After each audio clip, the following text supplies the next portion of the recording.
যে কোনো মাছই যেদিন বাজার থেকে আনা হয় সেদিন রান্না করলে মজা লাগে। ফ্রিজে রেখে খেলে কেমন যেন একটা গন্ধ গন্ধ আসে। এজন্য আমি এই মাছগুলো একটু ভেজে রান্না করব। হলুদ, লবণ, সামান্য একটু মরিচের গুঁড়া দিয়ে মাছগুলো একটু ভেজে নিব।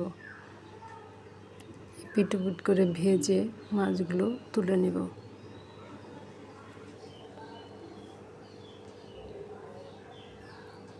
কড়াইতে তেল দিয়ে কুচানো পেঁয়াজ, কুচানো মরিচ একটু হালকা ভেজে নেব। টমেটো কুচি দিয়ে একটু নেড়ে চেড়ে লবণ, হলুদ, সামান্য একটু পানি দিয়ে মিশিয়ে নিয়ে সামান্য একটু আলু কুচি, ছোট্ট একটা আলু কুচি সামান্য একটু পানি দিয়ে মিশিয়ে বসিয়ে দেব।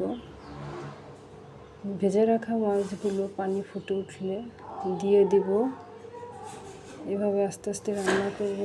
পানিটা যখন শুকিয়ে তেলের উপরে আসবে, নামিয়ে নেওয়ার আগে কিছু ধনেপাতা কুচি দিয়ে নামিয়ে নেব।